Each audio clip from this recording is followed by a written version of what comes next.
ബ്രൂണോയും റോണോയും തമ്മിലൊരു flash back ഉണ്ട്. Manchester യുണൈറ്റഡിൻ്റെ ചെങ്കുപ്പായത്തിൽ ഒന്നിച്ച് പന്തു തട്ടിയവരാണവർ.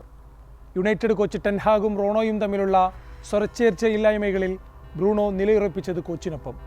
ഖത്തർ ലോകകപ്പിനിടെ ഡ്രസ്സിംഗ് റൂമിൽ വെച്ച് പരസ്പരം കണ്ടുമുട്ടിയെങ്കിലും ഹസ്തദാനം പോലും നൽകാതെയുള്ള തിരിഞ്ഞു നടത്തം അന്ന് വലിയ ചർച്ചയുമായി. താരങ്ങൾ തമ്മിലുള്ള പ്രശ്നങ്ങൾ ലോകകപ്പിൽ പോർച്ചുഗൽ പ്രകടനത്തെയും ബാധിച്ചു. അന്നത്തെ പരിശീലകൻ ഫെർണാണ്ടോ സാഞ്ചസിൻ്റെ ആദ്യ 11-ൽ ഇടം കിട്ടാതെ റോണോ അധിക സമയവും ബെഞ്ചിൽ. ഒടുവിൽ ക്വാർട്ടറിൽ മൊറോക്കോയുടെ 2 ഗോൾ തോൽവിയുമായി പറങ്കിപ്പടയും റോണോയും ഹൃദയവേദനയുമായി ലിസ്ബണിലേക്ക് മടങ്ങി. കാലം മുന്നോട്ടു പോകുന്നു. റോണോ സൗദിയിലേക്ക് ചേക്കേറി. പോർച്ചുഗൽ പരിശീലകനായി റോബർട്ടോ മാർട്ടിനസ് എത്തുന്നു. പക്ഷേ ടീമിനെ കുറിച്ച് സംശയങ്ങൾ പലതും ബാക്കിയുണ്ട്.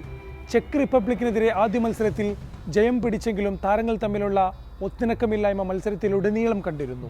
മത്സരശേഷം റോണോക്ക് കൈകൊടുക്കാതെ മനഃപൂർവ്വം മാറിപ്പോകുന്നുവെന്ന് തോന്നിപ്പിക്കുന്ന കാൻസലോയുടെ വീഡിയോയും പ്രചരിച്ചു. തുർക്കിക്കെതിരായ മത്സരത്തിലും പന്ത് ചോദിക്കുന്ന റോണോയെ മൈതാനത്ത് കാണാമായിരുന്നു. അതിനിടെയാണ് ഡോട്ട്മുണ്ട് സ്റ്റേഡിയത്തിൽ 55-ാം മിനിറ്റിൽ അത് സംഭവിക്കുന്നത്. ഓടിക്കയറിയ റോണോക്ക് മുന്നിലുള്ളത് തുർക്കി ഗോൾ കീപ്പർ മാത്രം. പോസ്റ്റിലേക്കൊന്ന് തട്ടിയാൽ 6-ാം യൂറോയിലും ഗോൾ നേടാനുള്ള സുവർണാവസരമാണ് മുന്നിൽ. പക്ഷേ മറുവശത്തുണ്ടായിരുന്ന ബ്രൂണോ ഫെർണാണ്ടസിന് തളികയിൽ എന്ന പോലെ റോണോ പന്ത് നീട്ടി നൽകുന്നു. വലയിലേക്ക് തട്ടിയിടേണ്ട ദൗത്യം മാത്രമേ ബ്രൂണോക്കുണ്ടായിരുന്നുള്ളൂ. സെൽഫിഷ് എന്ന് വിളിച്ചവരെ മാറ്റിപ്പറയിപ്പിക്കുന്ന പ്രകടനം. ഫുട്ബോളിൻ്റെ സ്പിരിറ്റും ബാലപാഠങ്ങളും സഹതാരങ്ങൾക്ക് പകർന്നു നൽകുന്ന അസിസ്റ്റായിരുന്നു അത്.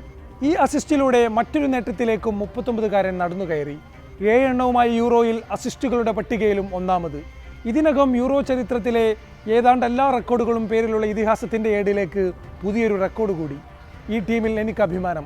ഞങ്ങൾ പോർച്ചുഗലാണ്. തുർക്കിക്കെതിരായ മത്സരശേഷം സമൂഹ മാധ്യമങ്ങളിൽ റോണോ കുറിച്ചത് ഇങ്ങനെയായിരുന്നു.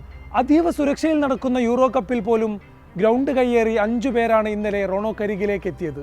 നല്ല കാലത്തും മോശം കാലത്തും അയാളൊരു വികാരമാണ്. അയാളോളം പന്തിനെ സ്നേഹിച്ച ഒരാളും പന്ത് തട്ടിയവരിൽ അയാളെപ്പോലെ പ്രണയിക്കപ്പെട്ട ഒരാളും കാൽപന്ത് ചരിത്രത്തിൽ അപൂർവമാണ്.